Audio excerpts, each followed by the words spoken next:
teeth. I got there. I'm here. I promise I'm here. I got there by the skin of my teeth. Woo. Excellent. Yikes. Last week I was made out of stop motion. This week I might not have even been here. I'm a train wreck, Carly. That's what I am. Just on par and on brand for us.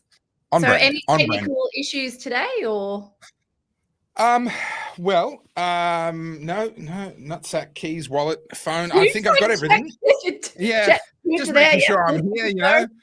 Just checking that my C cups haven't turned into D cups while I wasn't watching. You know, no, I'm good. I think I'm good. What was wrong with your camera last week? Oh, goodness. Okay. So last week, for those that are, a bunch of you, we've already got 50 people jumped on. For those of you that watched last week, you may remember that I was like claymation stop motion and I couldn't figure it out. I'd been faffing about for, 15, 20 minutes before the show trying to figure it out and I couldn't. So then, of course, this is the platform that I used to do my interviews with senators and other people. I'm like, well, I got to sort this out. So it took me about 90 minutes. I swapped out all kinds of things.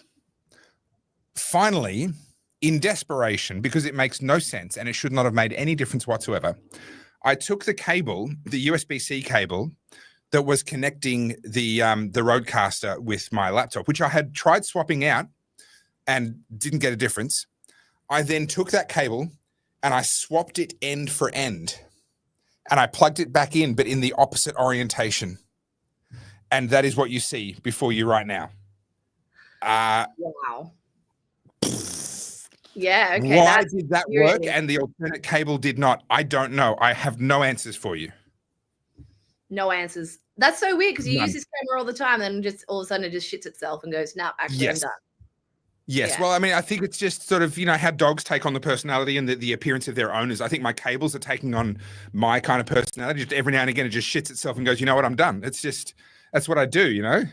Oh, how's this comment? Straight off the bat. Thanks, guys. I appreciate this, big fella. Thanks, big fella. I'm going to read it out loud just to embarrass you. Hi, Carl's on Topher. I love your shows, and it disappoints me the shit thrown at Carl's. You're absolutely right, big fella. You are a great team and the perfect mix. I learn a lot and get a good laugh with your bickering between yous. Yes, you get it, big fella. You get it. Yeah. You understand what we're doing here. It's just me constantly putting Topher in his place, and you guys all get to watch. So yeah. Pretty much. Now, I have decided, I've made a unilateral decision to bring back an old friend of mine. We have a guest on the show tonight. Without notice, Carly has no idea. And it's someone that a lot of my regular viewers, particularly from the old slow chat days, will be very familiar with and quite fond of. I'm hopeful that the return of this particular guest is going to get a very, very warm response. I thought that tonight would be a good night for me to have a little cigar. Is that the Christmas poo or? This is not a character from South Park. I know we talked about South Park recently, but no, this is not a character from South Park. Thank you very much. This is a #1 Hermitage St. Petersburg cigar.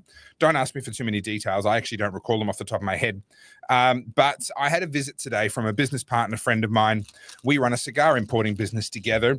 And gosh, it was already hard enough to run a cigar business. And now they've decided to introduce a new licensing registration scheme for all of these cigar retailers because they already had one. It's not like there wasn't one. But they've decided to go from a $36 registration fee that lasted for 3 years, or might have been $56 that lasted for 3 years, to $1,100 a year, just to have your name on their database as one of the legal tobacco retailers. And their excuse, of course, is, you know, tobacco harms and all of that, and also the tobacco wars that are going on, which were caused by them making it ridiculously expensive to be a legal tobacco retailer. And so what's their solution? We're going to make it even more expensive for you and make it even easier for all the underground guys to make even more money. Well, that's the government doubling down on their bad decisions. Oh, at this point, they're quadrupling down. I mean, this is not a doubling down anymore. We're well past that. No, this is just nuts. And anyway, I had a visit from my business partner who came by and brought me a bit of a stock up for my personal collection. So I thought I would celebrate tonight by bringing back an old slow chat friend. Well done, you. Yeah, I thought so. Well done. Do you remember that time I went on a podcast with you and I was trying a cigar and I literally cut the wrong end? and then everyone was just like mortally offended. Well, see, Carly, it's a good thing that I'm here because one of us has to bring a bit of sophistication, a bit of, je ne sais quoi to what we're doing. And well, you took the words out of my mouth, Carly. It's, you score points for self-awareness. I mean, let's be honest. Last week, I got accused of being the bubbly millennial. I just can't win with your crew. No. They're a pack of whingers, but look who they follow. Like, of course they're a pack of whingers. I'm the king of the whingers. So does it surprise you? I mean, are you whinging about the whingers, Carly? You should follow my work. You sound like you belong in my tribe. Well, what are we doing tonight? Are we whinging about whingers or what? Or are we going to whinge? Look, we're going to whinge because I'm the king of the whingers. So I don't whinge about the whingers. I am the whinger that the other whingers whinge about. So we got to keep the pecking order in place. Shall we touch on Epstein, or should we? Where do you want to start? I think we should whinge our way to victory. I think Nicola has got the right idea here. Nicola's got the right attitude. That's a great slogan for a t-shirt. Yeah, if we just whinge a little bit longer and a little bit more, I think we can tip the scales. We just got to add a little bit more whinge on top. Also, guys, if you want to ask us a question, we read out all the super chats. So thank you to everyone who super chats. We very much appreciate them. I see this name pop up a lot. I'm so sorry. I'm going to butcher this. You do it. I won't embarrass myself. Okay, so first thing I'm doing is reading to make sure it's not a troll name where like you spell it out carefully and then you discover that you've just like Wayne Kerr or something. Yeah. Yeah, exactly. So Kuini Otio. I'm probably butchering that if it's a real name, and if it's a fake name, well, I'm sorry, I haven't pronounced it the way that you wanted me to. Topher needs a King of the Whingers t-shirt. I like it. What I also need is an ashtray. That's a great way to troll us. Make me say your names like on the live stream. Everyone, change your name and do a super chat with whatever name, and then Carly has to read it out. There you go. See, there's a win-win. There's a value proposition for you, right? Yeah, okay, you got to give us some money, but you get whatever that name is read out by Carly. And watch me butcher it and trip over it. But I thought, as you just walk off the screen, that's all right. I'll just run the podcast. Of course not. You don't need me. Let's be honest, Carly. We'll tackle the Epstein thing just quickly because I know a lot of people want us to touch on it. Not more so to talk about what's going on, just talk about how they've totally dropped the ball on this. Freedom. Oh, yes. Fancy. Yeah. But yeah, so where are you at with Epstein? Because the way I see things, I think Trump underestimated how important this is to the smellies and the little people. So all that smellies little people nonsense, this reeks of the deplorables moment, right? Trump of all people should not be taking that kind of a risk with the little people. He knows better, but I don't think he's so much gotten too big for his boots. I think his instincts have always been very combative, I'm right now, and I was right back then, even though I've said two completely different things. And he just kind of, he brute forces his way through, kind of bullies his way through issues. And that works for him in a lot of contexts. Yeah. But what it means is that he's not necessarily the right man if you need someone to stand on principles. And a moment like the Epstein Files is a moment where we need someone to stand on principles. I think he's got very good instincts when it comes to getting things done, but less so when it comes to necessarily getting the right things done. And certainly getting things done the right way is the lowest priority of his. He just wants to get it done. Yeah. The way that this is being done, I think is going to be studied for a very long time. This is honestly one of the messiest, ugliest and most unnecessary own goals that I've seen in 16 years of commentating on politics. And I put up a post earlier today talking about the fact that actually he's now, so Pam Bondi is pardoning some doctors that were prosecuted for giving prescriptions to ivermectin and so forth during COVID. And I'm like, my problem with this is that this is great and I want to see more of it and I support it and I applaud it. But against the backdrop of what they're doing with Epstein, and that they really are actually now helping, like it was the crazy proper nut job conspiracy theorists who were out there saying they're all pedophiles, right? And now I'm having to sit here and go, it really looks like they're all pedophiles at this point in time. I don't like this. I wonder if, like, I mean, let's just entertain it. Let's go full blown accelerationist conspiracy theorist. If I had some tinfoil hat, I'd put it on. But just like working this out, right? I think some of this has to do with the big bill, whatever it was called. The big beautiful spending bill. I think to get it across the line, there was a certain element of this has to go away. This is never coming out. And, Trump wanted that bill to get across. And so he's made some deals. This is how the swamp works.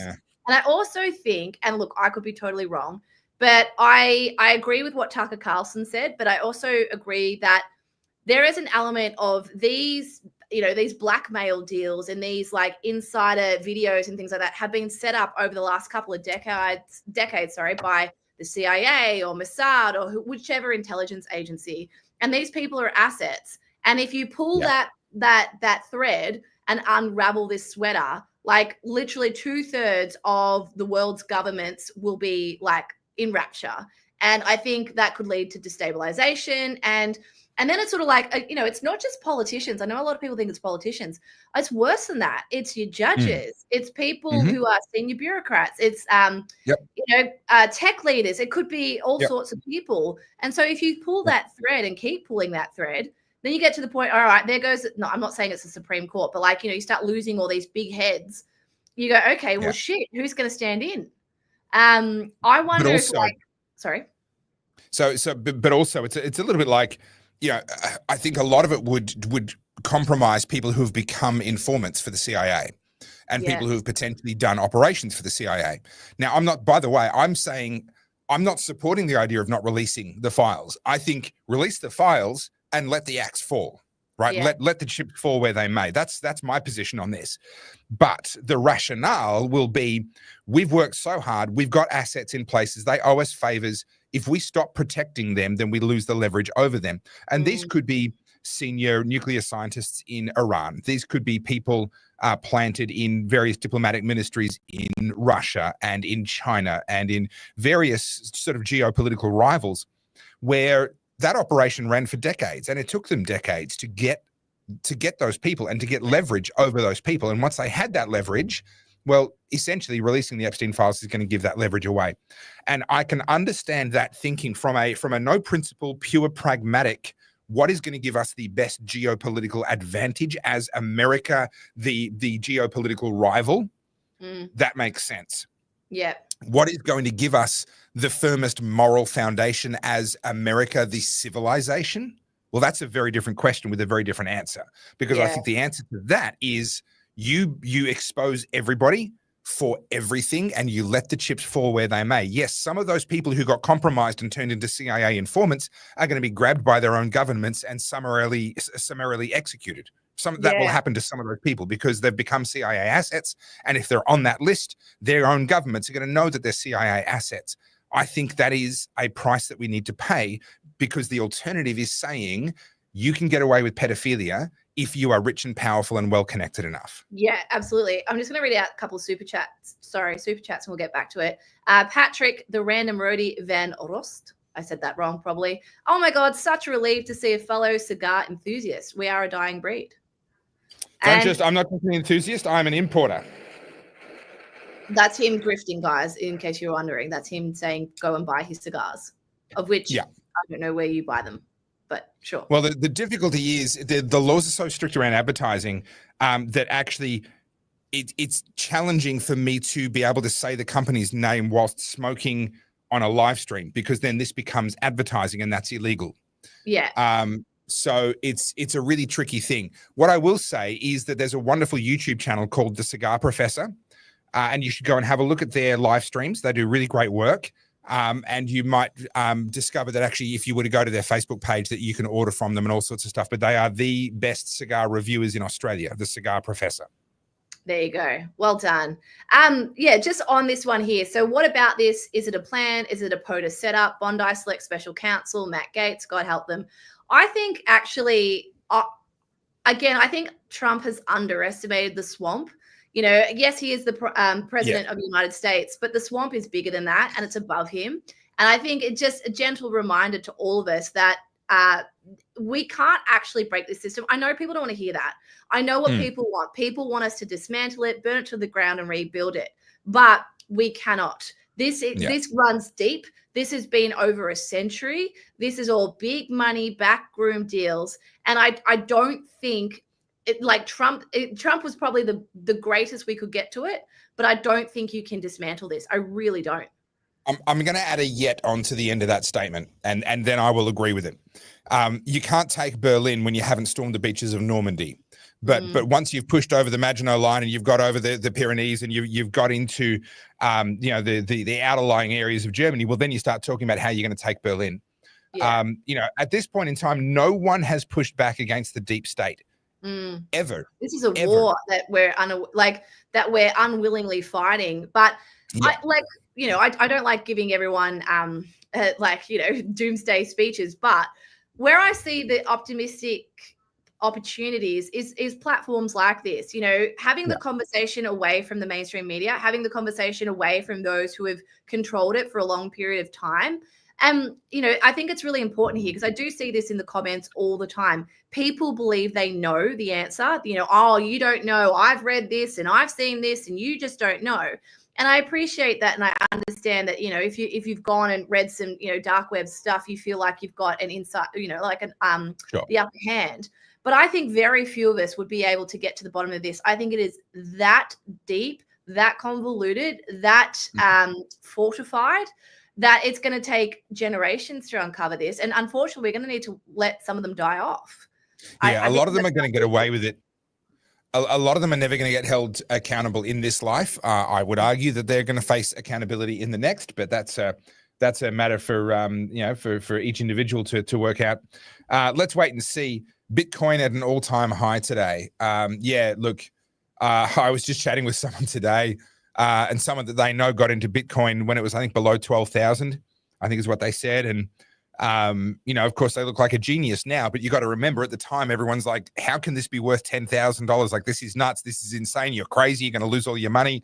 Well, they did their research. They went big on it at 12,000 and now they look like freaking geniuses. And you just go, I've become please don't buy it right now. Please wait till it dips again. The amount of people I see who go, oh, finally, I'll take crypto seriously. This is not the time to be buying. I disagree. And this is not advice. No, we're not qualified to give advice. We don't give advice. No matter when you buy, you run the risk of it dipping. Mm-hmm. The question is not what's it going to do next week or next month. The question is, where do you think it's going to be in 24 months' time? And if you look at it on that time scale, I would suggest that where it is right now, I don't think there's a bad time to buy. That's my personal opinion. I am looking to buy as soon as I can put myself into a financial position where I can actually justify doing that. I'm not in that position at the moment. But I think if you look at it on a year-by-year scale, someone in the comments, correct me if I'm wrong, but I believe for the last 10 years or so, it's at least doubled every year, something like that. Like, it's running average year on year on year is just astronomical. It bottomed out for a long time. Sorry? It bottomed out for a long time and it took a while to come back. It kind of boomed again when Trump took office. But this is the thing with Bitcoin. It goes up and it goes down, and people who get FOMO rush in. And then, I'm not a financial advisor, but the amount of people I see who just get caught up in this nonsense, before you just start throwing your money at things. Oh, yeah. Like, do your research. And even if I could throw a huge amount of money at it, I would only throw a portion of the money that I had, and I would put some into solid precious metals to have physically present with me, and I would diversify across a range of things. Even I'm a Bitcoin believer now. I wasn't early on, but I'm a Bitcoin believer now, and I'm late to the party and all the rest of it. But even if I had $1 million, if I won the lottery, I'm not going to drop all $1 million into Bitcoin, even though I genuinely think that's probably going to be the thing that gives me the highest returns. It's just not a wise thing to do when you have a finite amount of resources to stick all your eggs into that one basket. But I do think everyone needs to at least know how to deal in Bitcoin, how to make payments, how to receive payments. What I saw in Venezuela convinced me that Bitcoin is one of the most important tools to have in your toolbox when your currency starts to hyperinflate.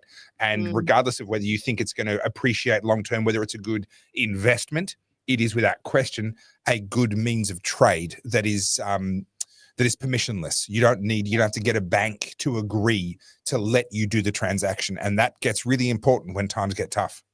Yeah. So we've done Epstein. We haven't got really. I don't think we can get anywhere with that. What, Carly? What? Sorry, I'm just reading the comments as they pop up. What do you feel like is most pressing for us as Australians right now? I did a video today that's going to piss a lot of people off. I released it about 4 or 5 hours ago. That I think this one thing illustrates everything that's wrong with Australia.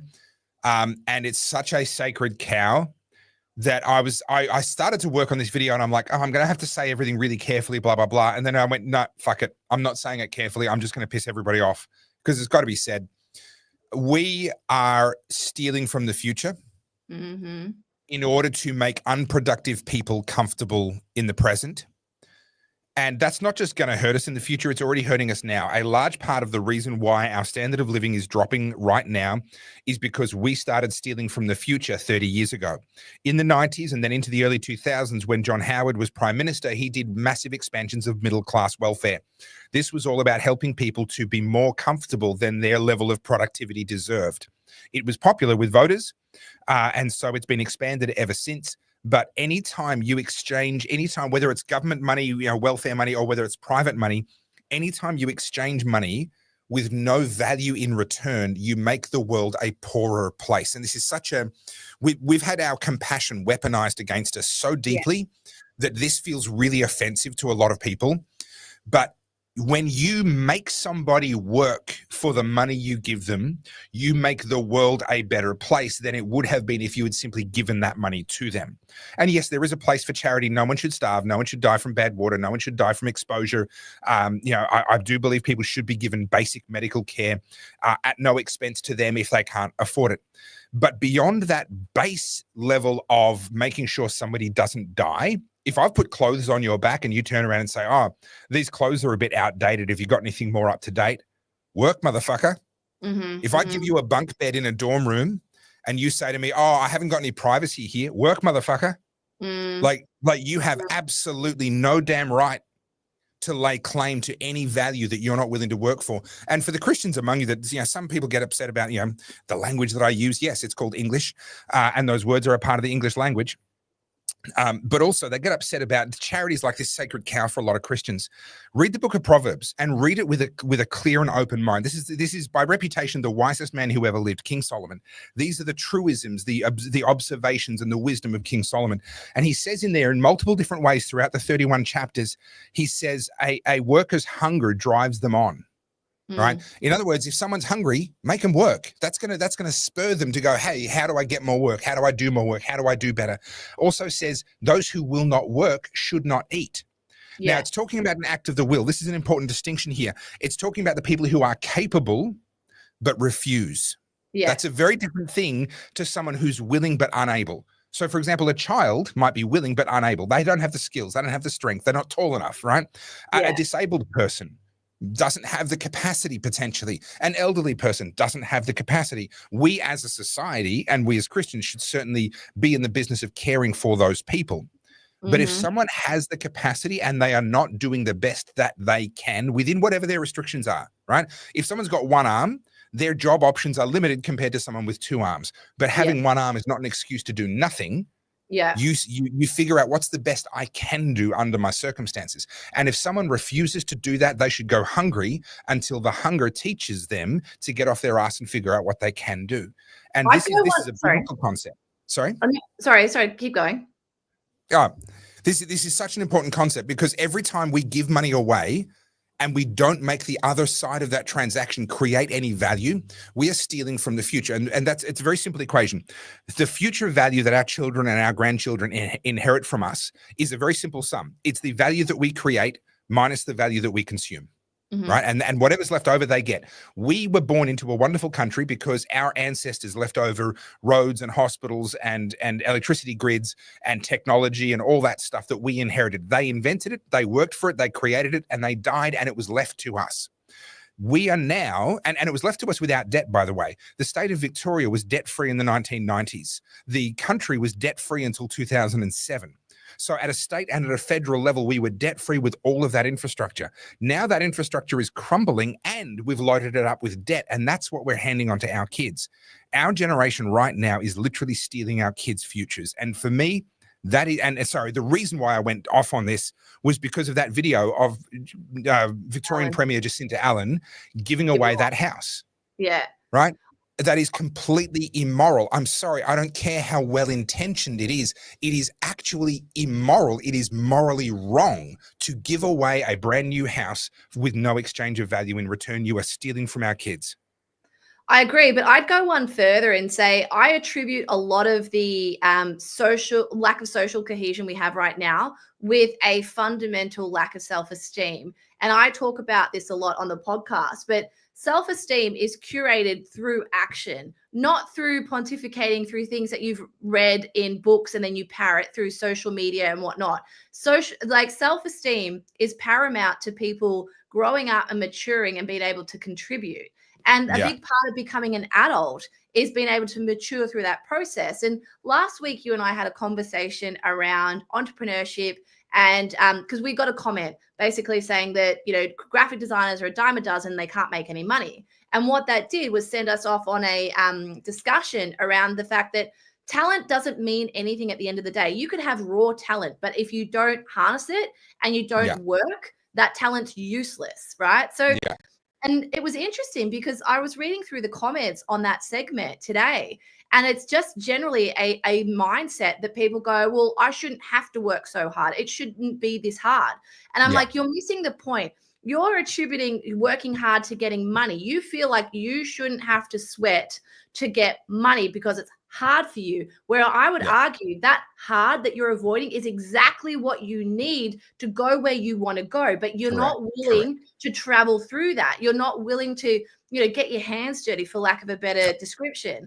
And my issue with, like, I throw this around with the young ones a lot, but there was a comment last week when our episode was premiering.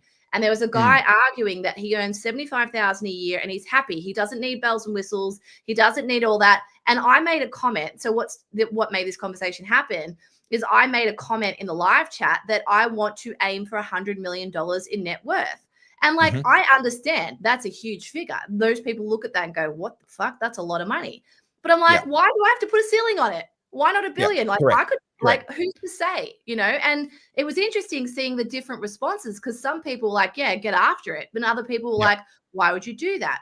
Australians have this mindset where we want other people to do well, but we still want there to be a ceiling there, because what it means is then we don't recognize our own shortcomings. And this is what brings me back to the self-esteem argument. The reason we have such an epidemic of depression, anxious kids who don't know what to do with themselves, is because they don't do anything. That's the problem. They don't want to work. And work doesn't mean going and working in a fucking factory. Work means just applying yourself and giving focus to one task for, 40 hours a week, and then you are rewarded for that. And most of those jobs we have when we're a youth are a stepping stone. I started at McDonald's. I then went to cafes at uni. I then went to a hotel. I got my very first job as a graphic designer. Yes, I was paid shit money because I wasn't very productive yet. I didn't have the skills yet. And now here I am 20 years later, and I'm able to climb that ladder.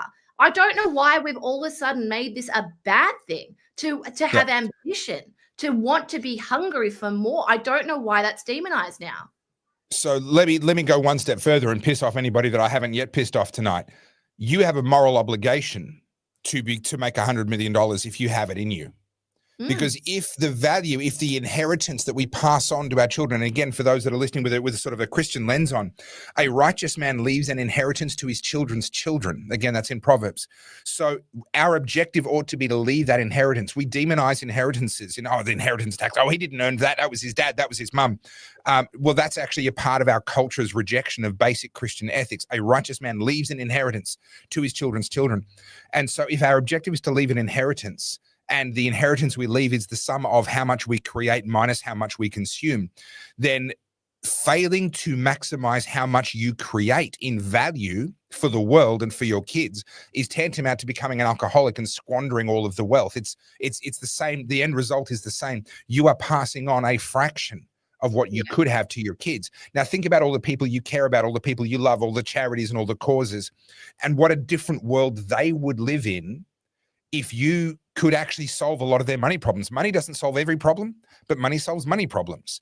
And a lot of the problems that a lot of the people you love are bumping up against are money problems. And imagine a world where you could go to a charity night and instead of giving $50 and, hey, everybody, we raised $2,500 tonight. Isn't that fantastic? You can go to the organizer afterwards and say, hey, listen, I want to chuck another 10 grand behind that because I really believe in what you guys are doing. Imagine the world that you could create. But instead, you've got these self-limiting beliefs that say, oh, no, I can't do that, or I don't want to take the risk, or I don't want to be judged as being egotistical and, being one of those people who says, I'm going to go out and do this thing. Whatever it is that's holding you back, that isn't just costing you. It's costing your descendants, your children, your grandchildren. It's costing our civilization as a whole. Even if that inheritance doesn't go down directly to your bloodline, that's value that remains in the culture, in the civilization, and it's costing all of the people during your lifetime that you would have and could have thrown your financial support behind to help them to achieve their dreams and to do more. I am of the opinion that within limits, we're not meant to go out there and kill ourselves just purely working and going for maximum economic value with nothing else in mind. But I think within reason, we have a moral obligation to figure out how to maximize our own net worth within whatever economic system we've been given, because that is one of the greatest things that we can do to make the world a better place. I think a lot of people see this at a very superficial level, like wealth equals bad, billionaires equals evil. And I would argue that you cannot pour from an empty cup. So if you want people to be able to contribute, to help, to create businesses that create opportunities that are able to reinvest in local communities, you need to have people who are ambitious, who have people around them who support that drive. And I'm sorry, guys, I've got to tell you, Australians are some of the worst people when it comes to tall poppy. I'm someone that deals with this every fucking day. And I deal with it here on this podcast. I mean, not to go off on our followers, but every couple of comments, there's someone going, oh, this woman's an idiot. This woman's a moron. And it's not every couple of comments, Carly. But you know what I mean? What I'm saying is, all right, fine. But what I'm saying is, this is typical of Aussies when we go, okay, we see other people doing something new. And sure, like Topher and I just started this podcast. It's a bit rough around the edges at points. But then people go, and it always will be. Yeah. But this is my point is that people will criticize that because it doesn't look like this perfect production. I'm like, oh, so you've jumped on early to criticize. And in 5 years' time, when we're doing well and we're making money, be like, oh, they had it easy. It was lucky. Because that's the kind of mindset we've cultivated. And I see this parroted a lot, particularly, unfortunately, with the progressive left who have really co-opted the youth. And it bothers me. And I'll give you an example. When I was mentoring other photographers, I would have a bunch of them coming to me going, I can't get work. It's so hard to make money. What am I doing wrong? And I'm like, okay, you can do two things here. I can give you the answer you want to hear, or I can tell you the truth. Which one is it? Yeah. And they always say, oh, I want the truth. And the first thing I say is, your work's not. You can't handle the truth. Please tell me you say you can't handle the truth. No, I don't. I'm not a total CUNT, but I'm like, look, I'll be honest with you.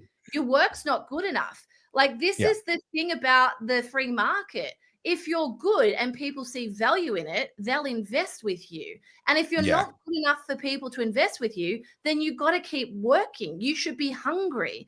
And I struggle because I don't have this issue myself. But if someone was to say to me, oh, your work's not good enough yet, I'd be like, wow, let me roll up my sleeves and get better at it. But unfortunately, people hear that and they take that as criticism and they crumble. And then that's it. They retire and go, oh, it's too hard. It was shit. Like, throw in the towel. I don't know what happened. I can't pinpoint where this moment was in history where people thought like we should just get a free ride and you should just walk into like a mid-level job and get this like cushy pay packet. And I would argue, aside from money, let's take money out of the equation. The sucky part of it is where you develop the character. That is where you build your creative vision. It's where 100%. You build that tenacity, and it doesn't matter whether you're a creative or you're into tech or you're into woodworking, like whatever it is. Like there's a point where you pick up that chisel for the first time and you don't even know how to hold it. And then a year later, you make your first table. And then 20 years later, you've made this incredible chessboard. And then 30 years later, you build a home. Like, you have to appreciate that journey. I don't know why we're in such a rush to get to the final destination. I think the moment was when we started telling our kids they could be anything. Mm, And we started, I mean, this cuts to, I'm going to do your job for you, Carl. So you always manage to bring up your master's degree every single episode. I'm going to do it for you. This cuts to your master's and about how self-esteem needs to be earned. We kept telling kids, you can be anything you want to be. Don't let someone else step on your dreams. You can do anything. You can be anyone. No, you can't. no. No, you can't. Right. I'm never going to be a world-class basketballer. Right. Yeah. You know why? I'm not 7 feet tall. Right. And the number of non 7 feet tall world-class basketballers that there are, making it big in the NBA in the US is vanishingly small. And I'm never going to be one of those. There are so many things that I will never do with my life. And the far better advice is to say, hey, recognize the strengths and weaknesses that you've been given, and then figure out what your best play is from there. And once you get really successful in the areas where you're at your best, then you're going to have the money and the resources to maybe chase a few unattainable dreams and give yourself a fighting chance.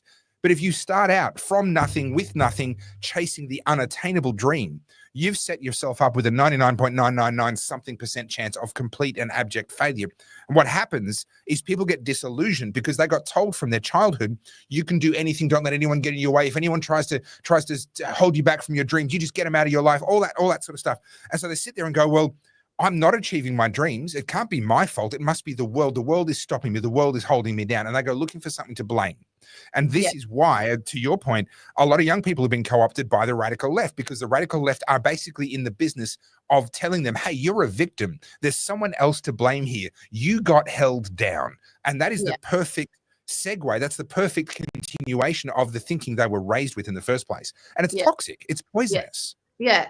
And further to that, I think, like, in recent woke times, and I'm going to piss some people off saying this, like, we've tried to allow all these new divisions, like, where, I'm trying to stay away from the obvious topic, but like where we can let people who are mediocre win trophies, and then we go, oh, yay, you're so amazing. Like, well done, you. It's like, no, you're not good enough for this. You weren't meant to be in this. And it's just a redirection. No one's criticizing you. No one's sitting there like oppressing you. It's just life going, hey, this isn't the right direction. Go back this way. And just to use your point where you were bringing up NBA basketballers, right? Like, the NBA, there's only so many teams, and on those teams, there's only so many players. And then, of course, you have your bench, and then you have the league underneath. That's the feeder in. It's usually college football.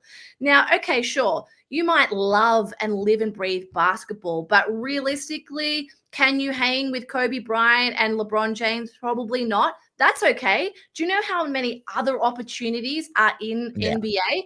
So it's like, okay, let's look at so rather than demonizing these players who are on like $100 million contracts, by the way, it's crazy how much money they make. But we go, okay, so how come they're getting $100 million?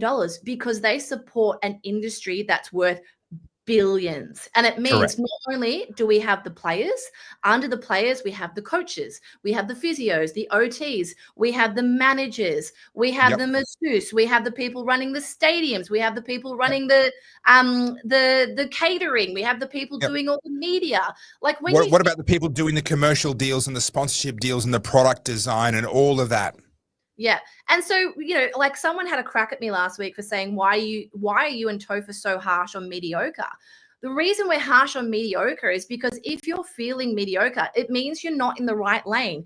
Every single one of us can excel at something. But if you're just settling and you're like, oh, this is okay, well, then you're doing yourself a disservice. I'm not doing it like I'm not in your life. I don't have to live your life. But it frustrates me when we have people in the comments going, oh, it's fucked, everything's crap. And I'm like, okay, but what have you done? What have you done to take control of it? Okay, we can't go and dismantle the deep state. Of course we can't. But what we can do is control our own world and go in and do something and get a skill and build our self-esteem. And because once you have that, you become a much more resilient human. And when you're a resilient human, you're able to go and participate more and contribute back. That's what we want. That's what we're trying to create. Yeah. At the end of the day, I want to live in a world where each and every one of us is committed to, at a minimum, our minimum baseline standard is that we will create in the world at least as much value as we consume. Right Mm. now, we're all consuming all the time. I won't bang on about it. I've talked about it before. The clothes on our back, the food that's digesting in our belly. In my case, the cigar that I'm smoking. We are consuming. This is the product of other people's work. The Yeah. roof that's over my head. It's all the product of other people's work. I'm consuming that over the course of my life. I have a moral responsibility to produce in the world at least as much value as I consume. I would actually argue we have a moral responsibility to go a lot further than that. But I think we can all agree that that's the baseline. That's got to be the absolute baseline level. You've got to be aiming for that as a bare minimum. And if you're not, I think there's something wrong with you. I agree. And that's what I'm like, Topher and I are hoping to inspire in you guys. But that all being said, let's read some of these super chats because we've had some good questions. I'm just going to scroll back up. So is there any we missed? So we got a question from Kate Burns. On the mainstream media question, how do we wean Australians off mainstream media? As a country, we seem so captured by the matrix. I work with very smart people who still have no idea because they're on the ABC. Okay, can I take this one for a second? Yeah, go. All right. So this is the thing, Kate. It's actually not our responsibility.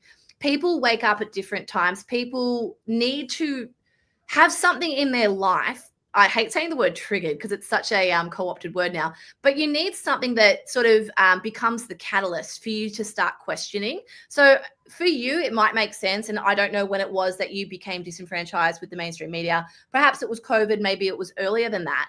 But for a lot of people, they need that catalyst in their life that makes them go, well, this is not fair. That's not right. And it could be something as like a local community issue that gets reported wrong, or it could be like, for example, youth crime. I called out youth crime last year after it happened to me. I had heard about youth crime. I wasn't particularly versed with what was going on, and I certainly wasn't talking about it. And then it happened to me, and all of a sudden I looked straight into it. I started campaigning about it. So, when it comes to weaning people off, I hate saying this, but I just don't think it's bad enough yet. Well, we're not idiot whisperers, so we can't just magically whisper in their ear and make them wake up. But I would actually say that the mainstream media is doing a wonderful job of weaning a huge number of Australians off them every single day. Have a look at what's happened over at Channel 10 with the end of the project. Boo-hoo, what a terrible tragedy. But also their efforts to replace it now are not going well. Now, it's only early days, but the numbers for mainstream media, the numbers are catastrophic. I even saw something cross my path today. I didn't screenshot it. I should have. Where the mainstream media are now starting to come out and actually acknowledge that they have a structural industry scale problem. It's no longer a matter of, we need to change our programming. It's a case of we've lost entire cohorts of the population and they have no plans to come back to our business model.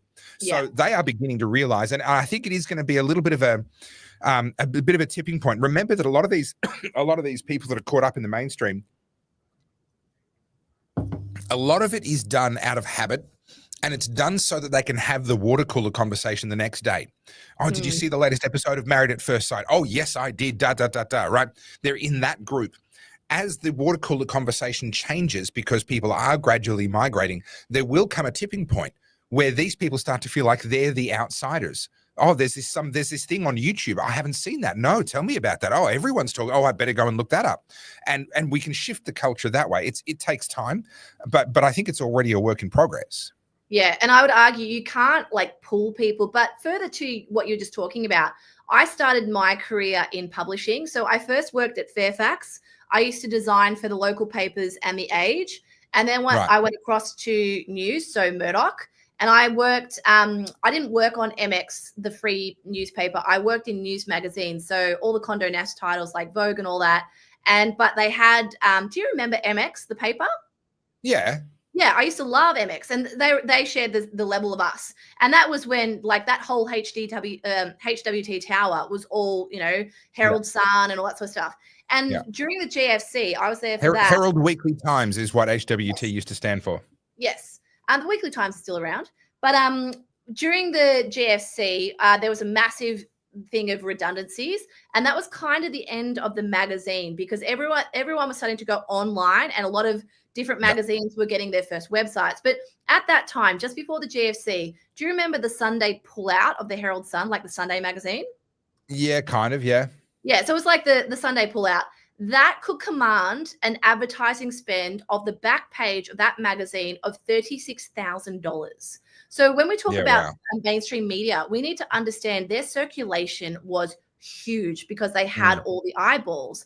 Now, social media has democratized a lot of this.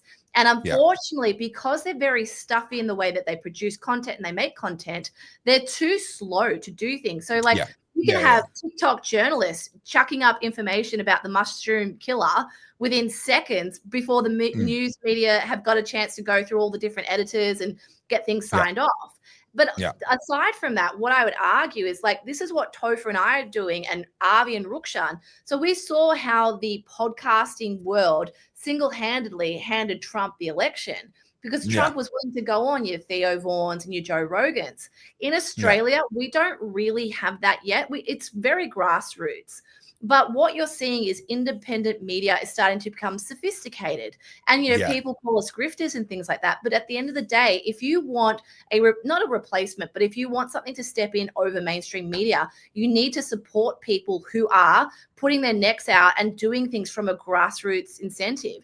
And I mean, across the board, not just Topher and me, like, you know, there are people who've been doing it a while. But mostly us. Mostly us. Yeah. But this is the thing, like, you know, every time I see someone new stepping into it, I'm like, yes, go you. Like, you know, I take the out of politics a lot, but good on him. You know, good on him. Yeah. And I get invitations onto podcasts and a lot of them are kind of apologetic. They're like, oh, we don't have a very big following, blah, blah, blah. I generally will say yes anyway. The only thing that'll stop me is if they're right out there, because my position in the marketplace is not on the right out there. I'm kind of that safe place for people when they're making their first step away from the mainstream. And so, hang on, I want to come back to that one. Sorry. The one you just brought up is important too. I do want to get back to that, but I want to come back to this one. But yeah, I'm the same as you. It's like, well, hey, we need to support these up and comers. Because again, we can't sit here and be like, guys, you need to support. And then we're like, oh no, we're too good for the others. Like, no, come on. Yeah. On that as well, like, you know, I feel like I'm driving this point home, but you know, if Topher and I are able to build this podcast up to a point where we can then employ other people, we just created jobs. We're just giving other people opportunities to come and work for us. And what those jobs would look like is we need some tech savvy Gen Z to come on here and help us with TikTok. We need people who are good at video editing. We need people who are, you know, good at writing. I'm not a journalist. So like we're creating new jobs for these people, but it does take time.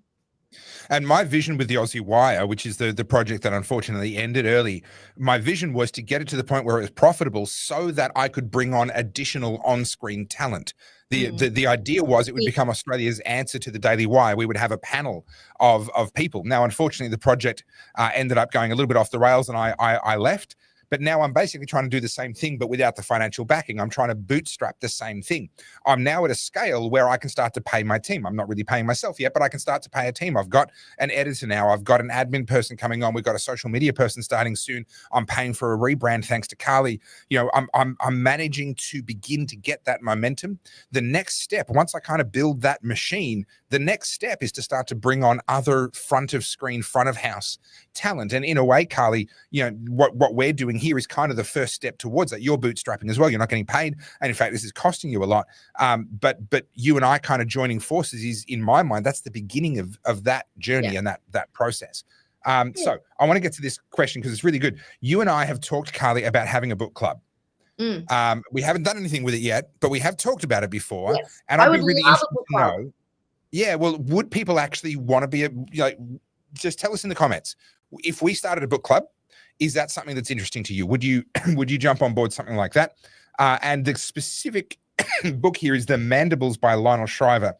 I've not read that, so I can't comment, but it sounds interesting. I think I said this on the podcast last week. I'm currently rereading 1984 because I read it years and years and years ago. But yeah, I'm a massive nerd. Oh, there you go. Yeah. Yeah. I'm a nerd. I love reading a book and then like talking to someone about it. So this is me. I'm in my element. Yeah. So yes. Yeah. Now, where's that other comment that you had? Oh, so sorry. Let me just bring them up. No, I've got it here. Oops. Yeah. So this is such an important one, big fella. You're absolutely spot on. Some feel that there is not enough pie to go around. If you take a big chunk, they believe that there's not enough left for them. They lack the abundance mindset that there is more pies to enjoy, not just one pie. You're spot on. And Carly and I were actually talking about this, I think, off air just the other day. If I start a company, excuse me, I need some tea. We've got a librarian in the chat. Brilliant. Love that. Ah, nice. Excellent. Well, we can get some good recommendations. So if I started a company and I made 1 million shares, because when you start a company, you can just decide how many shares there are going to be. You can put as many zeros in there as you want. I go, right, I'm going to have 1 million shares in my company. And then I convince my mum to buy one of those shares for $100. That has just valued the company at $100 million. And I still own all but one of the shares. So my net worth is now $99,999,900. That's my net worth on paper because the shares got valued at $100 each because my mum bought one. Now, do I have the capacity to get in any way, shape, or form any of that money? No, not unless I can con my auntie into also buying a share for $100. But on paper, I've got all this wealth, and the net worth of the world just went up by $100 million. Now, that's an example of it being done kind of fake, only on paper. But the same is true if I've got a company and I figure out a really good marketing campaign and my revenue goes from $100,000 in a year to $1 million in a year. Well, now the valuation of the company climbs at the same time. But it's not because I've got that money in my pocket. Yeah, I've got some. I've got the profit from whatever that year's trading gave me. But the value of the shares has gone up as well. But it's not like they're liquid. I can't just sell them. And so this is to the point the big fella's making. The pie can grow and it can shrink. And it's not because money is being created or being destroyed, although it is all the time, but that's a different story. That's to do with central banking. Value and the size of the economy and the amount of net worth that is out there can change. And it can change off the back of just someone going, hey, I've got a great idea. I'm going to do something really clever with this advertising campaign. It works. And their revenue goes up by $1 million. I clearly haven't had a cigar for too long, but their net worth goes up by way more. Sorry. Can I simplify this for a second? Like while you sit there and cough up your lung. Yeah. I think that at the end of the day, people see life as one big pie, and that some people got born into a bigger section of that pie, and therefore it's our obligation to take it off them. You know, that's why we have all this stuff about, you know, eat the rich, tax the rich. Rich people are the devil, because people unfortunately have adopted this mindset of, you know, this lack mentality that, you know, they have all the pie, you got none. So the only way you can get more pie is to take it from them. I'm like, why aren't we teaching people to bake pie, to keep that analogy going? At the end of the day, you can bake your own pie. And so can that person. And there can be pie for everyone. But instead, we see life as this one big pie that needs to be incrementally broken up for every single person. It drives me crazy. And it's just more of that tall poppy stuff. But can I bring up something that I read in an academic paper today? Oh, dear. Must you torture us all? No. So for those of you who don't know, I am doing my master's, and it unfortunately requires me to read a lot of academic papers. And unfortunately, most of them that are written in the last 5 years are like really big on the woke stuff. And I feel myself like slipping into being indoctrinated. I'm like, no, come out. You will resist. But I discovered this theory today, and I haven't heard about it. You may have, but it's called social comparison theory. And it was brought to the forefront by Leon Festinger in 1954. And so this is in regards to beauty standards, but I think it applies to everything. Sure. So I'm just going to read out this section for you. The word beauty, or the opposite of beauty, is based on judgment, standards, opinions, perception, biases, and preferences. When two flowers are placed in market baskets for sale, customers will make decisions about which looks prettier or which smells better. The theory of social comparison suggests that people value their personal and societal worth based on how they compare to others. And it's interesting because, you know, a lot of what I'm trying to break down is this tall poppy syndrome in regards to beauty standards. But it goes on to talk about how this framework allows us to build ourselves up based on this lack mindset, and this is how it stays and becomes like a new way of thinking. So now with social media, that helps people share and post their thoughts and imagine in images online to communities. And rather than having the free market determine their wealth based on their productivity, they're able to find these communities across the world that reinforce these echo chambers and these ideals that make them feel vindicated. Now, obviously, we know social media is not the real world, but this is the new currency. The way you stack up against these online virtues, I always say, if you watch the podcast, that this is like a scout sash where you go and get all the patches, and the person with the most patches has the most worth. And this is the issue. So now when you've got people who are, saying who we need to follow and who we should be influenced by, particularly a lot of people in mainstream media are parroting this, it's the people with the sashes, not the people who are producing and actually contributing. Hey, Carly. What? Even on the live, you can't get away from people complaining about the audio. Am I not yelling enough? Can you not hear me?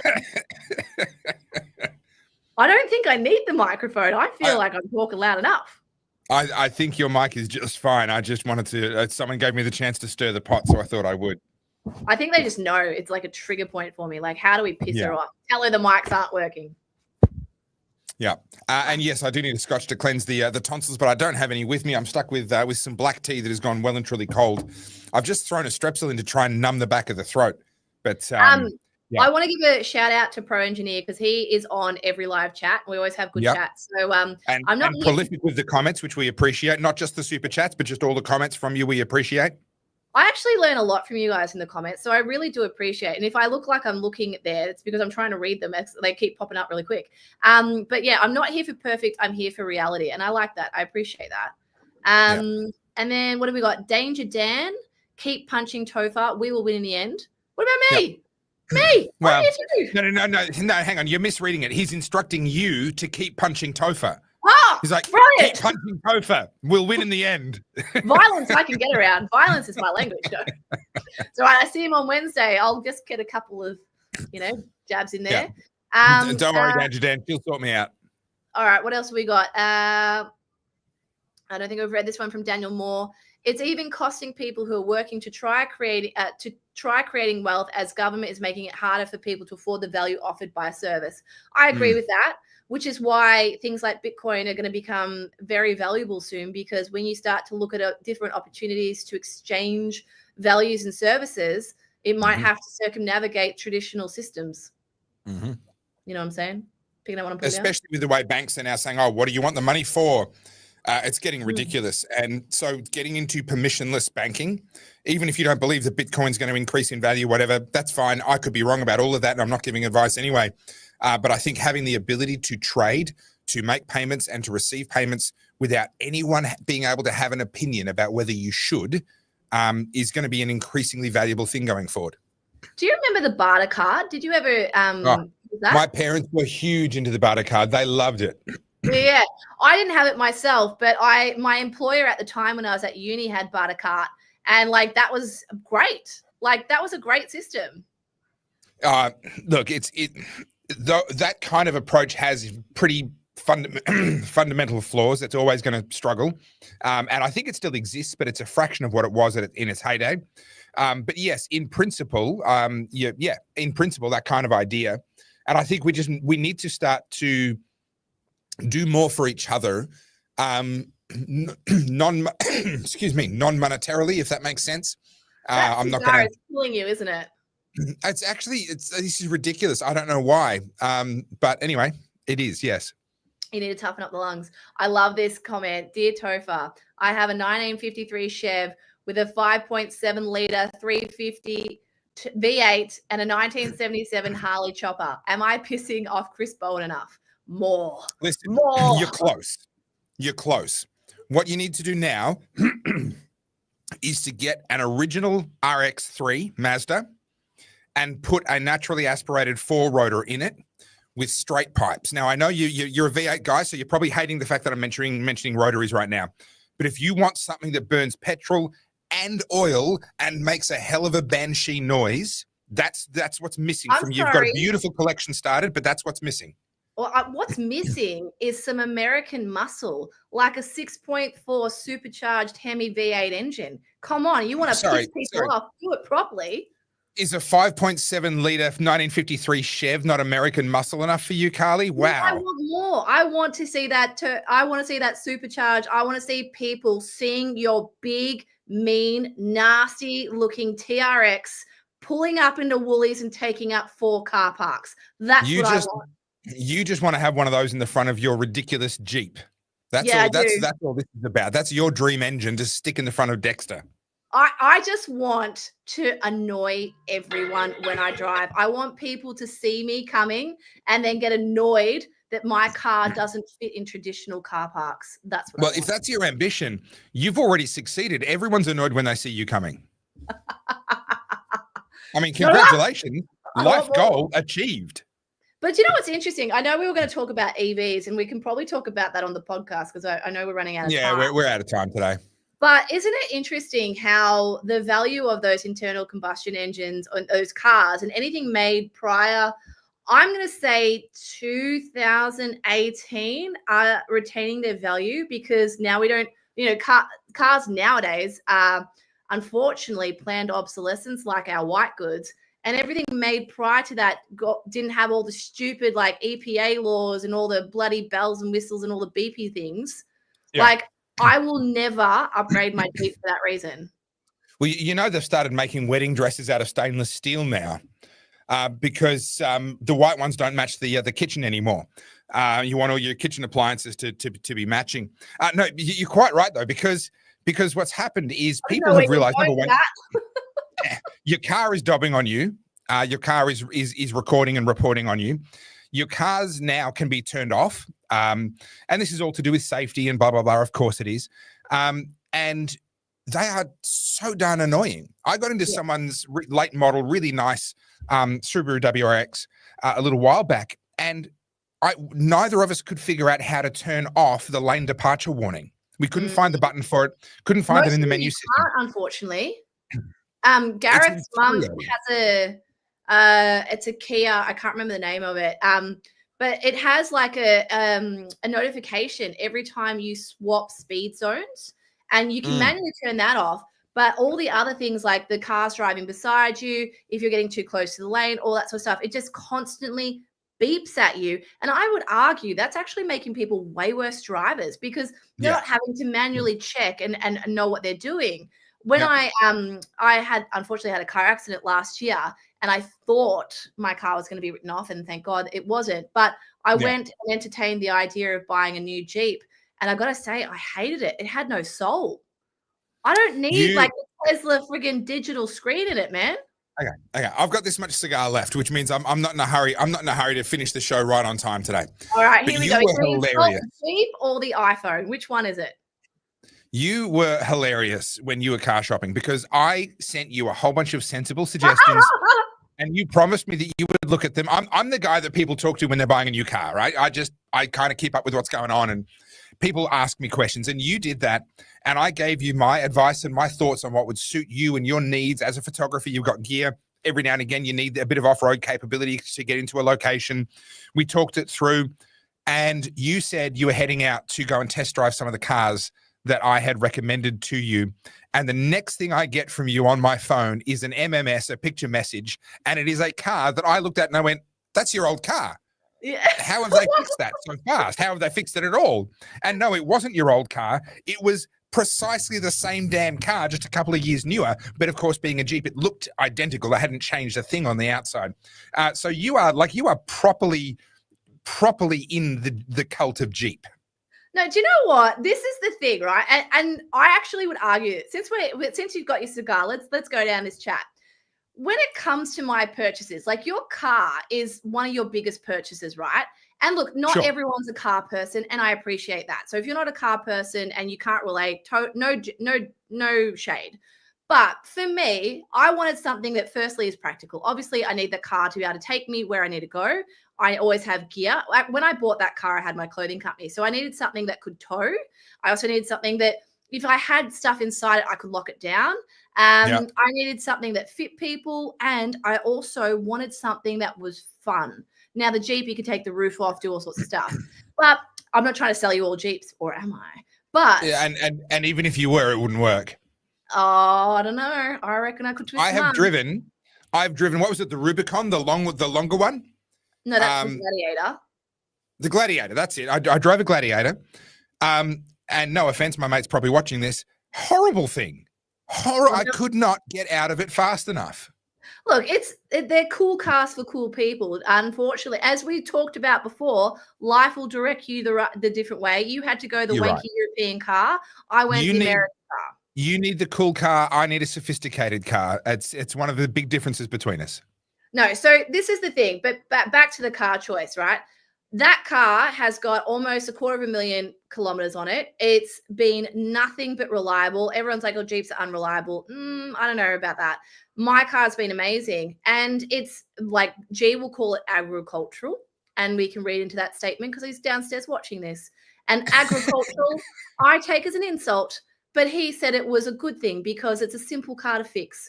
And ladies, if you want my advice, get yourself a boyfriend who's a mechanic because your car gets a lot cheaper to run. No. See, now that makes a lot of sense. What it actually is not a cool car for a cool person. It's a simple car for I won't finish that sentence. Yeah. No, but my point is, like, aside from the Jeep, I think a lot of people go into these purchases enamored with what's cool or what's cheap. And I know you made the point about BYD because I'm seeing BYDs everywhere.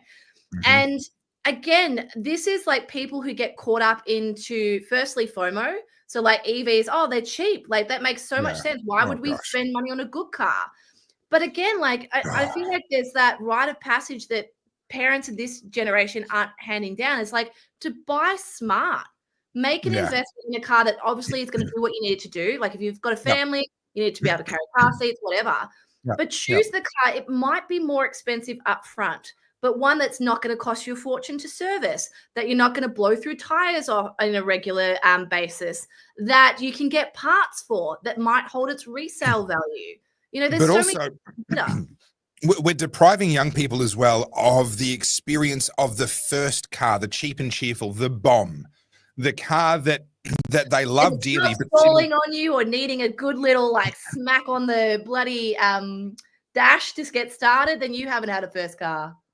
A car that you simultaneously love dearly, but also hate and don't have to care too much about because it's already a bomb. It's already trashed when you get it. And that car as a rite of passage, I think is actually something that we're kind of, parents are wanting to help their kids. Oh, just wanted to get them something a bit safer. Well, yes, but that also meant newer, and a little bit bigger and a little bit nicer. And they're stepping into a first car that's actually almost like a mid-sized family car these days. And, kids these days, they don't know what it's like. I think I'm turning into an old grumpy curmudgeon. You know what I loved about that though? Like when my generation were all getting cars, we had like 1980s Corollas and Lasers. That was kind of the go-to. Some of the guys would have like old school VL or VK Commodores and things like that. 3-cylinder Daihatsu Charade. Oh yes. That's embarrassing. How emasculating. No, it was a glorious car. I drove from Melbourne to Coffs Harbour and back twice in that thing. That's amazing. But those old Lasers and things like that, most of them didn't have power steering. Most of them were manuals. Like good times. Life was simple. They ran on the smell of an oily rag. They were reliable. They cost you nothing to service. Nowadays kids have got like, European cars that cost them a fortune. Servicing. Who services their first car? No, I want that. Give me back that comment. Stop. Hang on. Oh, hang on. No, you didn't take it. Sorry, that was me. As we were. Patrick, you're spot on. Not only do we have the tobacco tax, the alcohol tax, and everything else, but also, I don't know if you just saw it, there are people who are now pushing for alcohol to have a cancer warning on it, like a tobacco style warning on the on the label of every single package of alcoholic product. It's just like, honestly. Look, you know what? Actually, do you know what I was doing today? I was down with David Limbrick. He wants to copy us. And hello, Beth, who watches our podcast every time. So sorry, I missed part of that sentence. He what? Sorry? He wants to copy our amazing podcast. And he's yes. Well, of course, yes. But yeah, so I was down there today helping them set up all their lighting. And we got into a chat. Now, as you know, I'm a teetotaler. I don't drink and I don't smoke. And I actually You are boring. You are boring. I am boring. And for no other reason. I just like there's no reason behind it. I've never smoked and I don't like the taste of alcohol. But we got into the discussion of cannabis. And again, no skin in the game. Like no interest in smoking cannabis or whatever.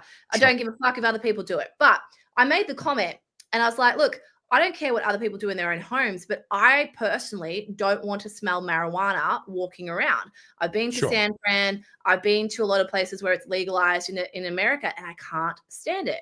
And so we're talking about this discussion, and we're talking about how now with the demonization of tobacco, it's actually pushing people more across to other things like that. And not only that, with all these taxes and excises now and the demonization of vapes, it's pushing people back to cigarettes. So people are now taking up smoking. And we went on this massive, big conversation around it. And it was fascinating because like the government through its taxes and its overregulation of these things actually makes it more enticing for people. It becomes much more lucrative for resellers. And now you can go get your Manchesters from your Asian tobacco store and they cost you $10 or $15 as opposed to like the $80, $90 that the old Benson and Hedges cost you.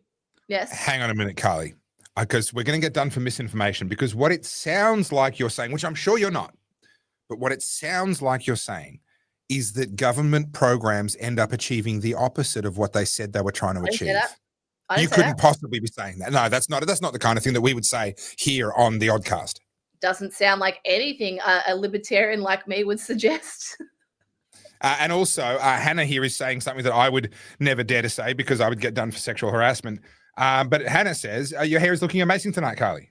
Oh, thank you. I've literally, this is a girl thing. Girls will understand this. You know when you wash your hair and it's so clean that it's annoying you? Like it's like, I need it like off my face. It's driving me nuts. So yes, that's why I'm fidgeting with it because I just washed it. Anyway, thank you. Well, it's not a problem I've ever had. See, if you just never wash your hair, you'll never get annoyed by that problem. People understand freshly washed hair is annoying. But anyway. Love you lot. And I'm 21 years old. How good's that? We love this. Yeah. Brilliant. Might be our youngest fan. There you go. I love that. Someone call the no police on Carl's. Oh, don't worry. I'm already on every watch list. Yeah, see, in my case, Hell's Bells, it's not because it's freshly washed. It's because if you just never wash it, then eventually the grease builds up to the point that it looks like you've put product in it. And it saves you a heap of money. Ew. Yeah. I just saw this comment that's sending me on a tangent. Do we do tangents on the live?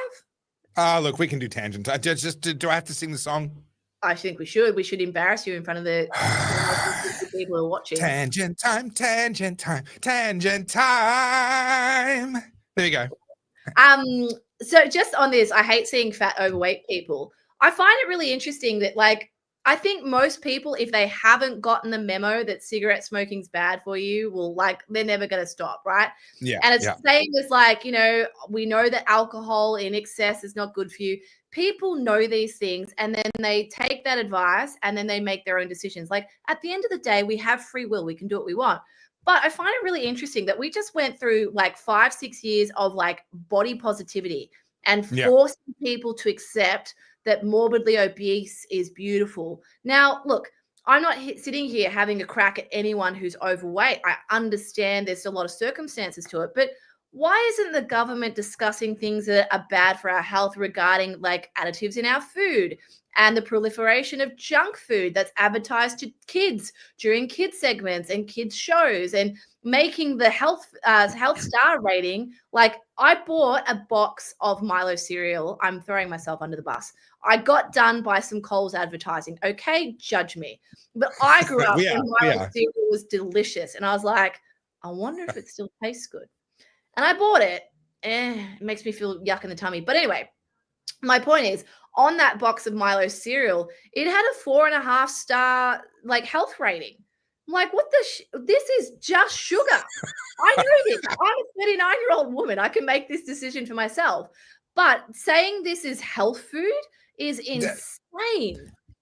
Isn't it apples only have a 3-star rating or something? Yeah, Honestly. butter has a zero, like a half-star rating. Butter's a superfood. Yeah, You it's know, fantastic. this is Good butter. Good butter good is. butter. Yeah. Grass-fed butter is delicious and amazing. But isn't it interesting? Like I consider yourself judge away. Look, I drink Coke Zero for all the goodwill I get from not drinking and smoking. I drink an insane amount of Coke Zero. So I am literally a Damien Hirst production in the making. You know, when I die, I'm already pickled. And I'm okay with that because I exercise my free will to do what I want. But back on the diet thing, right? Like you would remember your grandparents having shortening. Oh, no, not shortening. Like it was they collect the fat from the roast the night before, and then they'd put it on their toast. Yeah, it's shortening, isn't it? That's just fat. Yeah, it's fat. I don't remember which name they gave it. Yeah, I remember my grandmother, like she would pour it into a jug and it would solidify, and then she'd have it on toast the next day and things like that. Lard. Yeah, lard, shortening, something like that. Drippings. There you go. Drippings. Yeah. And there's all these things that the silent generation grew up doing because they didn't have the crazy amounts of options that we have now. But now you go into the supermarket. Like I was paleo for a really long time, and we would only shop the perimeter of the supermarket. But because I'm doing my my chicken in the noodle aisle project now, I deliberately walk up and down every aisle just to see if I find anything to take a photo of. And I cannot believe just how much junk food is marketed as healthy. And it really makes me sad. And I wonder why the government isn't doing things to like tighten that up. I know why they're not. Like I know the obvious answer. But isn't it crazy that we keep just beating the same old drum around alcohol and cigarettes? Like we get it. We know. As a purist libertarian, I don't want the government to get involved in our food at all at any level. But it is so absurd. If you were to draw a Venn diagram of the people who are proposing putting warning labels on alcohol bottles and the people who supported the mandatory jabs, it'd be a perfect circle. These people are the same person. No, we have to put warnings on alcohol because if you overuse it, then it may contribute to some forms of cancer. Oh, but the jab is completely safe and effective. Those are, and it should be mandatory, and you should be excluded from society if you don't take it. Those are the same person. Yeah, isn't it embarrassing though? And like I always argue this when I'm up against a progressive leftist who feel the need to speak on behalf of minorities because they're an ally. You know that whole sentiment. No, stop showing off. You look like the cat in Alice in Wonderland. You're like, I had to do it once. I didn't want to embarrass everybody, but I had to do it one time. I don't even know how you do that. Is it like something to do with your tongue? You're like, do you want to know a secret? I don't know how it happens either. I try and do it every time, and only like 1 in 100 times it actually works. Oh, okay. Well, it worked. So well done. What was I talking about before I got sidetracked? Before you got distracted by my ring? Yeah. Yeah. What was I talking about? We moved on from the food stuff. I was talking about progressive leftists, and they're like, I'm an ally. I find it fascinating, and it's you know your typical white woman that usually does it, where they feel the need to speak on behalf of other people because the other people, i.e. the minorities that they're allies of, are so incompetent and unable to decipher things for themselves and be able to come up with their own decisions and solutions. But it's the same. Pardon me. It's the same with food. I feel like a lot of it, if you're eating all that garbage and you feel like crap and you're not able to deduce the fact that maybe it's the garbage that's making you feel like crap, well, then that's on you, man. I don't think we need the government involved either. But I think this whole health star rating is another government rort that should be completely kicked out of the supermarkets. While we're on the topic of rings, because my brain hasn't moved on, someone made the point. When it comes to this, we just call it a ring. Every other ring, we give it its name, an ear ring, a belly button ring, a lip ring. We just call this a ring. And I was wondering why. And I kind of realized that if a young lady came home and announced to her dad that her boyfriend had now become her fiance because he gave her a finger ring, it would probably not go over very well with her dad. It just, probably create some confusion. Oh, guys, help me. How long are you sitting there marinating on that one? Well, look, I that's why I didn't hear a word you said for about the last 5 minutes. Not that that's unusual. Lol. Oh my God. Okay, I'll let you have it. That's kind of witty. Here I am making like this serious point. You're like fingering. Yeah, Like yeah, teenage boy. yeah. Where do we go from here? I feel like that's just like that's it. Now That's it's descended it, into guys. full We're retiring the show. We're ending the podcast. You can't. That's the pinnacle. We're not going to get any better than that. Yeah. It's normally me that brings up the Bonnie Blues and the Lily Phillips, but here you are talking about fingering. So you take the mantle. I'm diversifying. I'm trying to carry the load. I'm trying to share the load with you, Carly. Just help it to stay classy. Well, for a 1 hour live, we're now 20 minutes past. So how much longer have you got on that cigar? Probably another 10 minutes. All right. We may as well go till I like round numbers, so we'll go to 8:30. Okay, so we've done the EV. Oh, I wanted to talk about this today. I don't know if there's more to it than this, but I suspect it might be a good topic. So another Aussie brand is starting to shrink itself. So Country Road has just closed a bunch of its big footprint stores. I sent you the article. I'm just bringing it up so I make sure I say the right thing. But I do believe it's their big Sydney stores. So obviously the ones that cost the most to run. Now, Country Road is obviously the parent label for a lot of other brands like Witchery, Trenery. I think they own Mimco as well, and maybe a couple others.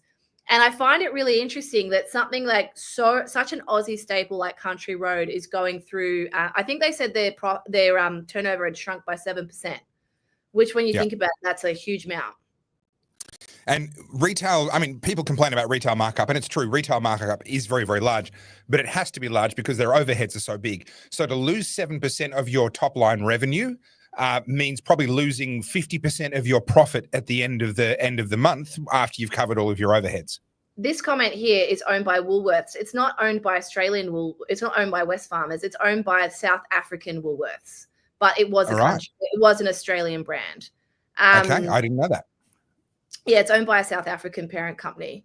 I don't know when they sold that out. But so the issue with Country Road going under is it was one of those quintessential Australian brands that, unfortunately, thanks to companies like Zara, H&M, Shein, Temu, Cotton On, it's our own homegrown fast fashion label. It's pushing a lot of these people out. But there's also a couple of things there, and I'm going to throw a curveball. Fashion runs parallel to culture, which obviously runs upstream from politics. Fashion has become so homogenized now. There have been those memes of teenage girls basically looking like carbon copies of each other. We have lost that diversity in the way we express ourselves. So I'm not shocked to hear Country Road struggling because, unfortunately, now everyone looks the bloody same. There is no opportunity for people to go and express themselves. And I think you'll see a lot more of this, unfortunately. We're going to see that homogenization of the retail sector. It's already there, to be honest. Is there still a desire for people to look individual, though? I mean, for myself, black T-shirt, black jeans, black sneakers. That's my happy place. You want me to talk? Because I can talk about this. Okay, go. Okay, so this is literally part of my thesis, but essentially this is that whole Jordan Peterson zebra theory, right? So I don't want to keep saying the same thing over. If you guys aren't familiar, go and Google it. It's a really good way of sort of explaining this. But essentially, when we're in times like this, again, it's about positioning yourself in that social pecking order. Standing out now is seen as rebellion. You don't want to be seen as the person on the fringe, because what happens if you're on the fringe? You're a right-wing nut job. You're a conspiracy theorist. You're a bigot, and it makes you a target. Now, obviously, I'm talking in absolutes and I'm generalizing, but when it comes to that expression, we are seeing a homogenization across so many industries, particularly beauty. We call it the Instagram face. Most young women now are full of Botox and fillers. Yep. Why? Because it's more accessible, but also because now we have positioned it to a point where age is a bad thing. You don't want to do that. You want to self-care. But actually what's running alongside this, we can argue the psychological and ideological things, but a lot of this is hyper-consumption. We are creating massive little spending robots, little zealots. And I bring it back to the bloody Labubu, right? Like I'm jumping all over, but let's have a look at Labubu. I can't even say it. Say the word. Labubu dolls. Do you know what I'm talking about? Those little demon things? I know of them. Yeah. I've got we'll talk about this extensively on Wednesday, but I've got a little video compilation for you to watch where you see grown-ass adults literally losing their mind because they got some like randomly, rare one. It's a bit like getting the holographic baseball card back when we used to collect those. Yeah.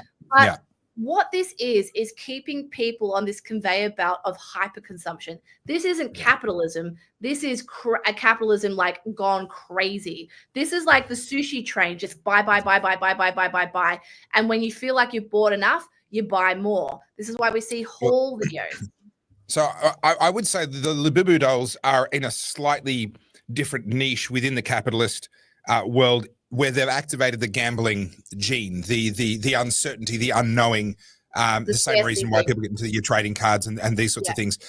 We've seen was it Mr. Beast did it, or one of those Unspeakable, or one of those sort of kids-oriented entertainers on YouTube released a line of these worthless little plastic things, and you'd buy a tube and it came with 3, and if you just had to keep buying tubes in the hope that you get the rare ones, and they had a little thing in there that told you which ones were rare and which ones you wanted. And I watched it work on my son's brain. I watched it activate that thing in his brain, and he wanted to go and dump all of his savings. And he's been a really good saver. He saved up over 4 years. He saved up $500 to buy himself his own Nintendo Switch because we wouldn't buy one for him. We gave him jobs, and he did the jobs, and he saved the money. He's been a really good saver.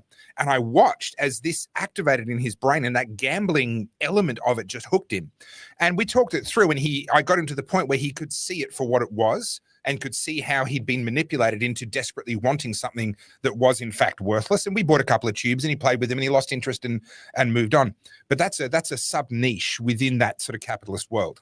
Yeah, that's true. But I think it just sort of sets a trend for the mindset of people who they don't even know why they're purchasing anymore. I mean, I'm guilty of this with Amazon. I think Amazon's amazing. I'm very pro Amazon just because it's so efficient. But they had Prime Day the other day, and it's meant to be Prime Day, but it actually goes for like a week, and those deals continue on. And the whole thing of it is just to keep you buying. Buy. It's so cheap. It's so efficient. It'll be here tomorrow, and you don't even realize what you're spending. And it's crazy because it's like you think about just 30 years ago, right? Before we had social media, because I do think social media makes this much more of a social contagion. But 30 years ago, when you went into the average Aussie kitchen, you had like your tongs, your normal utensils, like, maybe a spatula. It was maybe broken or a bit melted because it'd been on the side of the pot. You had some tea towels that didn't match anything. You had a bunch of mismatched plates and maybe some plates from Coles or Woolies that you got with some stamps that you collected. There wasn't this overall obsession with aesthetics. And what we see now is people go to your Kmart. Someone brought up Anco before. Sorry. Anco was, like, I would argue brilliant, but I can see why it's bad. But whoever came up with that was a marketing genius. Like the way they reinvented Kmart was incredible.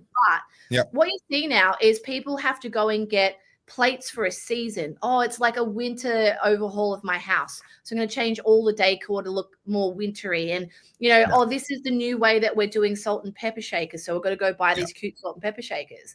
And so what you see is people end up they don't just have like one thing that does the thing. They have 30 things that do the same thing, but they're constantly upgrading. Okay.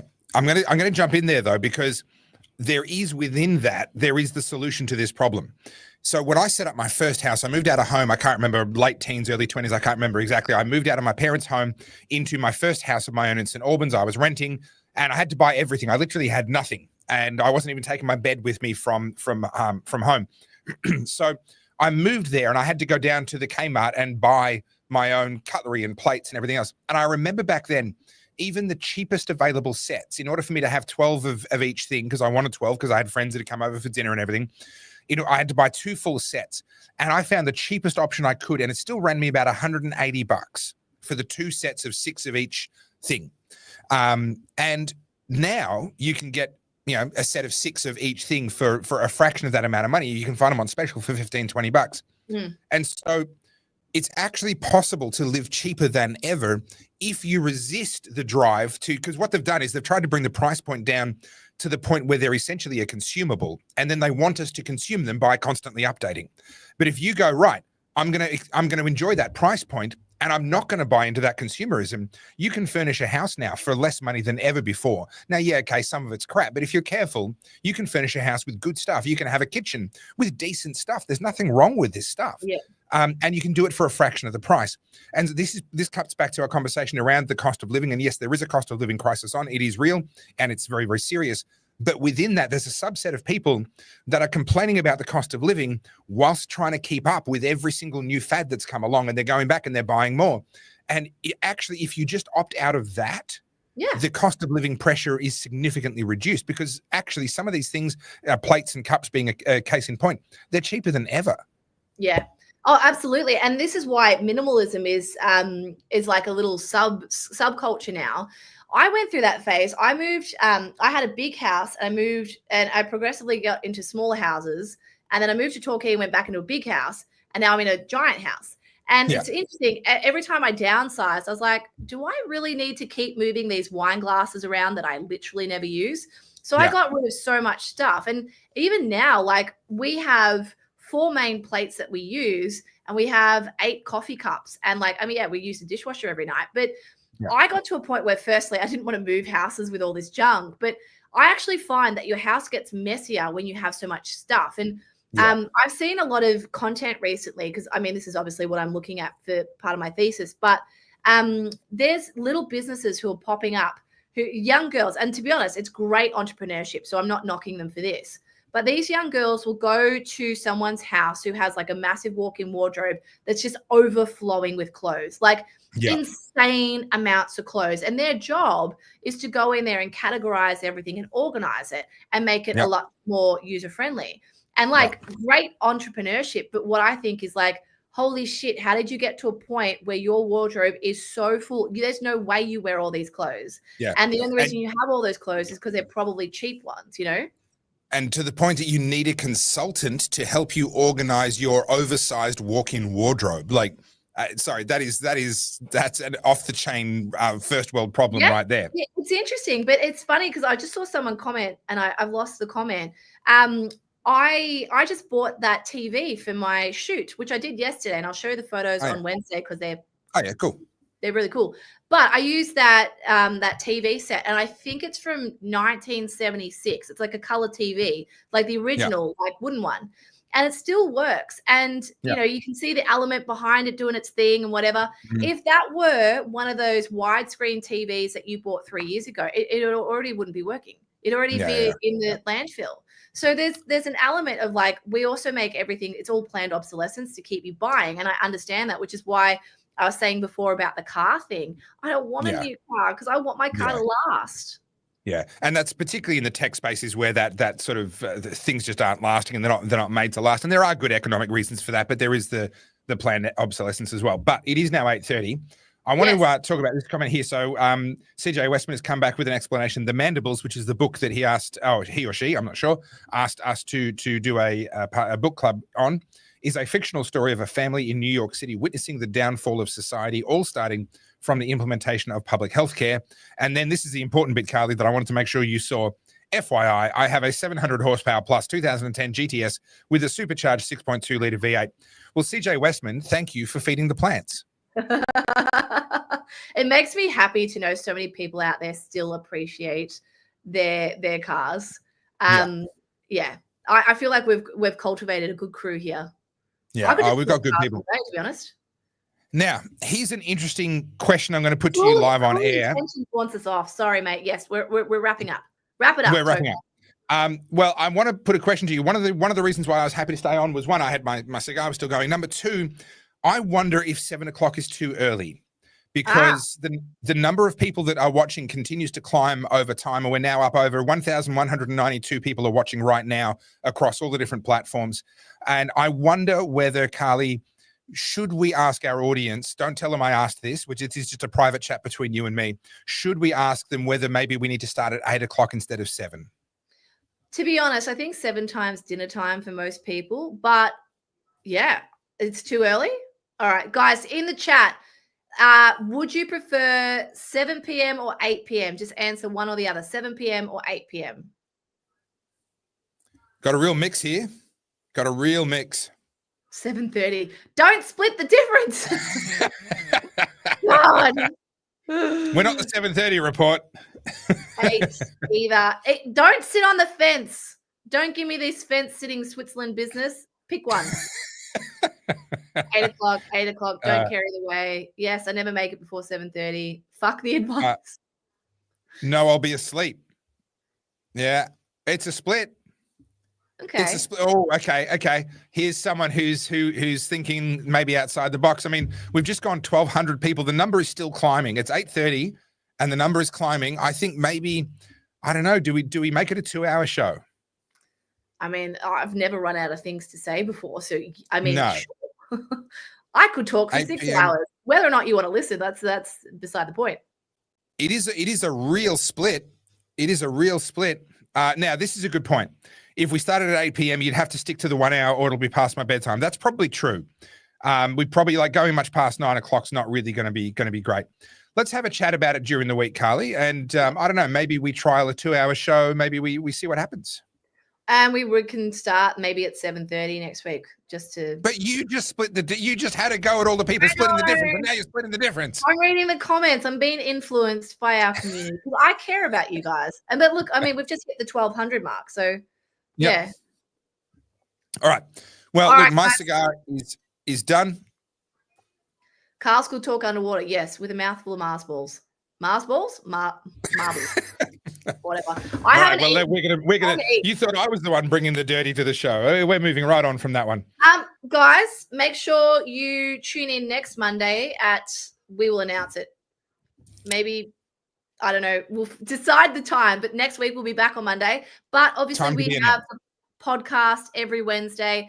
We don't film it live. It's done that day because Topher drives to Melbourne from Albury. But I am always in the chat live when we premiere Wednesday night. So I appreciate when you're all there having a chat. And Wednesday, I think there's a lot to talk about. Yes, there is a lot going on right now. Now, everyone, we need you to head across on YouTube to @TheOddcastHQ and subscribe to that channel because that's where you'll find the Oddcast and the Oddcast Live. And there's going to be more coming there over time as well as we continue to develop. And Carly, where can people follow you? @CarlsJSoda on all platforms. Follow me via @TopherField. Thank you to those that did super chats tonight. We really do appreciate it. Yes. And we will see you on Wednesday at the Oddcast HQ on YouTube and see you again on Monday for the Oddcast Live. Yes. And on that note, guys, we should probably say goodbye because I need to eat dinner and it's all about me. All right. We're doing that now. I've hit the button. It's ending.